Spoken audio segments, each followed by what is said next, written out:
Hello, this video was developed and produced by the Wisconsin Department of Agriculture, Trade, and Consumer Protection to provide information about upcoming annual spongy moth treatments planned for western Wisconsin in 2025. Spongy moth is an invasive insect that was accidentally introduced in 1869 near Boston, Massachusetts, and has been spreading westward across North America ever since. This forest pest is now established in eastern and central Wisconsin and is making its way to the uninfested areas in the western part of the state. The goal of the Slow the Spread program is to delay the negative economic and ecological impacts of spongy moth infestations. Since its beginning in the year 2000, this national program has successfully reduced the rate of spongy moth spread by 87% across the United States. Since spongy moth is not native to our region, there are very few predators here that are able to keep its population numbers in check. The imbalance caused by this invasive species is most obvious during its hungry caterpillar stage. Just one caterpillar can eat 1 square foot of leaf material every day. And when you consider each egg mass can hatch hundreds of caterpillars, and trees can contain hundreds to thousands of egg masses in infested areas, their numbers can quickly become overwhelming and obvious in the landscape. Here are some aerial images of the damage that can occur during population outbreaks. Spongy moth can eat over 300 different plant species, with some of its favorites being oak, aspen, basswood, apple, crabapple, and paper birch. The pale brown patches in the forest shown are trees stripped of their leaves, or defoliated, from spongy moth. The image on the left shows severe defoliation in Menominee County in the summer of 2010. More recently, the photo on the upper right shows defoliation observed in Columbia County in the summer of 2023, and the photo on the bottom right shows defoliation in Walworth County in the summer of 2024. Though most trees can bounce back after being defoliated, if there are other environmental stressors such as drought, there's a higher chance of tree mortality.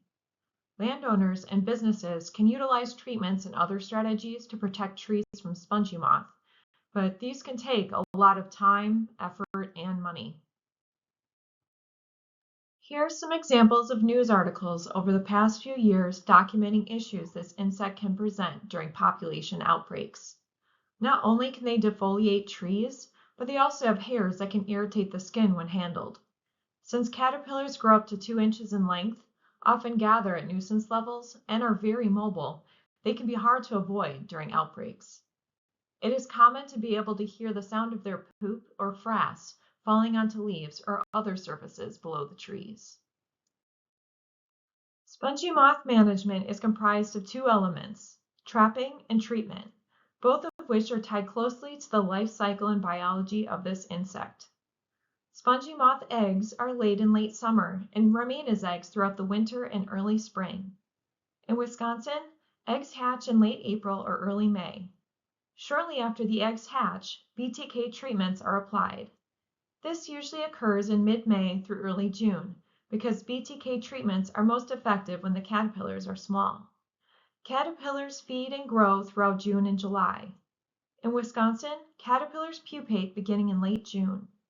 Mating disruptor treatments are typically applied during this time period, before adult moths emerge from their pupal cases.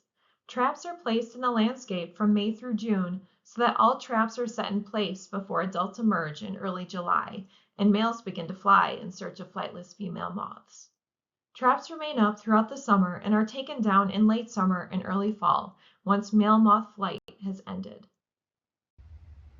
In 2025, DACCAP plans to place 7,874 traps across western Wisconsin to detect any isolated outlier populations that might be present. When outlier populations are found, they're typically targeted for treatment in the following year. Traps only catch adult male moths, as females do not fly. Females release a pheromone, or a chemical scent, that attracts flying males. Traps work on a similar concept as they contain a small pheromone strip that attracts the males throughout the summer. Traps are green and can be shaped like a tent or milk carton.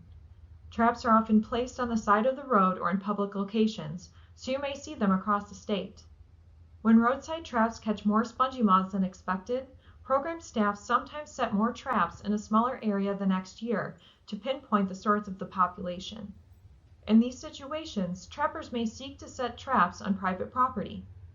Traps set on private property can help us collect data that pinpoint where aerial treatments will be most effective, increasing the chance of slowing the spread of spongy moths and delaying their negative impacts.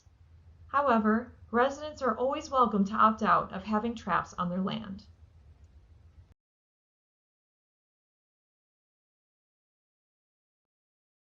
Our 2025 treatment plans focus on outlier infestations in western Wisconsin, where spongy moth is not yet established.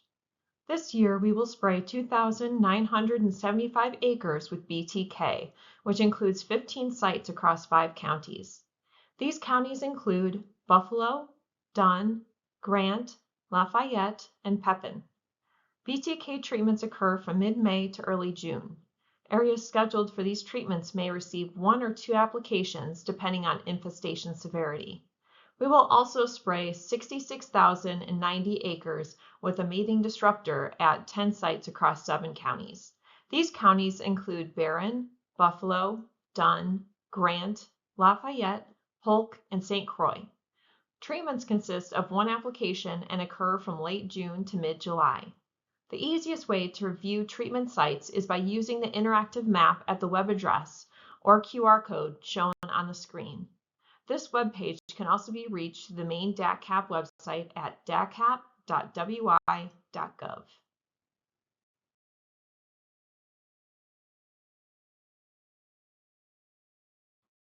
BTK is one of the 2 treatment options DACCAP uses to treat spongy moth.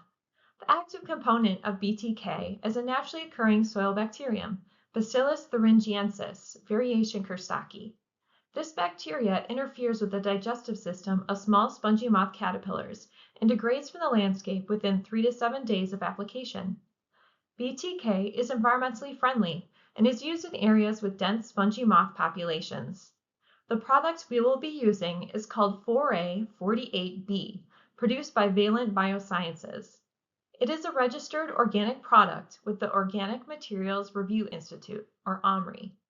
It has been safely used for decades in Wisconsin and across the United States for spongy moth control programs. It is not toxic to people, bees, pets, or other animals. However, people with severe allergies may prefer to stay indoors during nearby treatment applications. The second spongy moth treatment option DACCAP uses is a mating disruptor. Mating disruptor consists of organic, small waxy droplets infused with female spongy moth pheromone that's undetectable by humans. This product is non-toxic and inhibits male spongy moth's ability to find a female mating partner.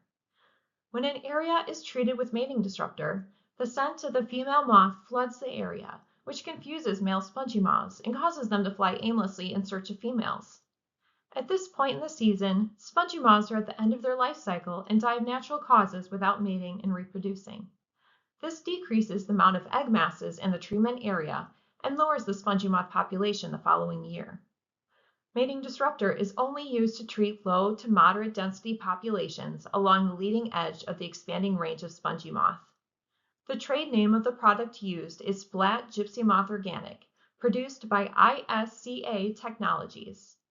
It is a certified organic product by the USDA's National Organic Program that is biodegradable and slowly releases the pheromone throughout the season. Mating disruptor has been used as a control strategy for spongy moth since the early 1990s.